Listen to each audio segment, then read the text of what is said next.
एक बार की बात है। एक गांव में एक बूढ़ा आदमी रहता था।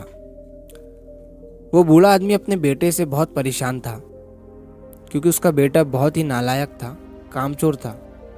वो कोई काम नहीं करता था और बस गांव में इधर से उधर घूमा करता था। तो एक दिन उस बूढ़े आदमी ने अपने बेटे को सबक सिखाने का सोचा। उसने अपने बेटे को अपने पास बुलाया और उससे कहा कि बेटा, घर के अंदर अलमारी में एक घड़ी रखी हुई है, तुम उसे निकाल कर लाओ। लड़का घर के अंदर गया और उस घड़ी को बाहर निकाल कर लाया। फिर उसके पिता ने उससे कहा कि अब तुम एक काम करो, इस घड़ी को अपने साथ बाजार में लेकर जाओ और जितने लोग भी तुम्हें मिलेंगे सबसे तुम इस घड़ी की कीमत पूछ कर आना। अब वो लड़का उस घड़ी को लेकर बाजार में चला गया। उसने बाजार में सभी लोगों से उस घड़ी की कीमत पूछी। किसी ने उस घड़ी की कीमत 500 बताई, किसी ने 1000, तो किसी ने 800। सभी लोगों ने उस लड़के को उस घड़ी की कीमत अलग अलग बताई और कई लोगों ने एक जैसी। वो लड़का अपने पिता के पास वापस आया और उसने उनसे कहा कि पिताजी, सभी लोगों ने इस घड़ी की कीमत अपने हिसाब से बताई।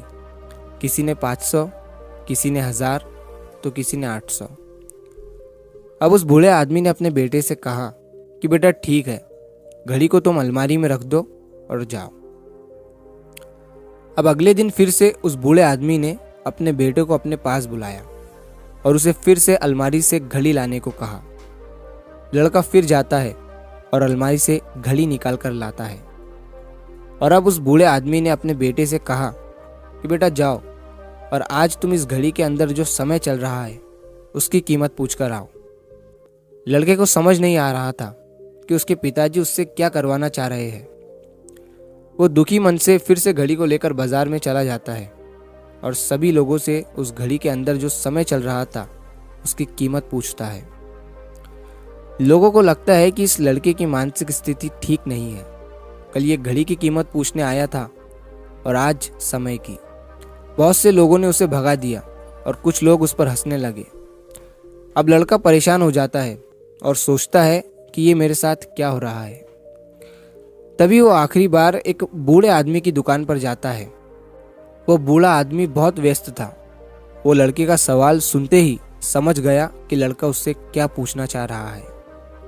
उस बूढ़े आदमी ने अपना कुछ समय निकालकर लड़के से कहा, बेटा, ये जो समय है ना, जिसकी तुम कीमत पूछ रहे हो, इसकी कोई कीमत नहीं लगा सकता है।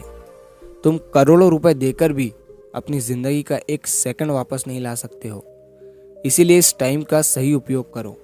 टाइम की एक अच्छी बात है और एक बुरी बात है। बुरी बात यह है कि टाइम गुजर जाता है और अच्छी बात यह है कि तुम उसे किन चीज़ों में गुजारते हो ये तुम्हारे हाथ में होता है। सभी के पास दिन में 24 घंटे होते हैं, अमीर के पास भी और गरीब के पास भी। बस ये तुम्हारे हाथ में है कि तुम उस टाइम से क्या नया कर सकते हो। तो अपने एक एक पल का हिसाब रखो कि तुम उन्हें किन चीज़ों में उड़ा रहे हो।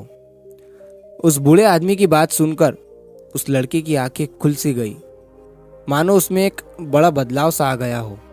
और फिर वो अपने पिताजी के पास उस घड़ी को लेकर गया और उन्हें सारी बात बताई। और उस दिन के बाद से उस लड़के की जिंदगी बदल गई। दोस्तों, कहते हैं कि टाइम सबके लिए फ्री है, लेकिन वो प्राइसलेस है, वो कीमती है। तुम उसे खरीद नहीं सकते, लेकिन तुम उसे इस्तेमाल कर सकते हो। तुम उसे रख नहीं सकते हो, लेकिन तुम उसे स्पेंड कर सकते हो। और अगर एक बार तुम इसे गवा देते हो तो तुम इसे कभी भी वापस नहीं पा सकते हो। तो अपने टाइम का सही उपयोग करो। तो अगर आप इस कहानी को और भी लोगों तक पहुंचाना चाहते हो तो इस वीडियो को लाइक करें, ताकि YouTube इस वीडियो को और भी लोगों तक पहुंचाए। और अगर कहानी अच्छी लगी हो तो हमारे चैनल को सब्सक्राइब ज़रूर करिए। मिलता हूँ मैं अगली बार इसी तरह की कहानी के साथ। तो सब्र करो, शुक्र करो और ज़िंदगी में आगे बढ़ो।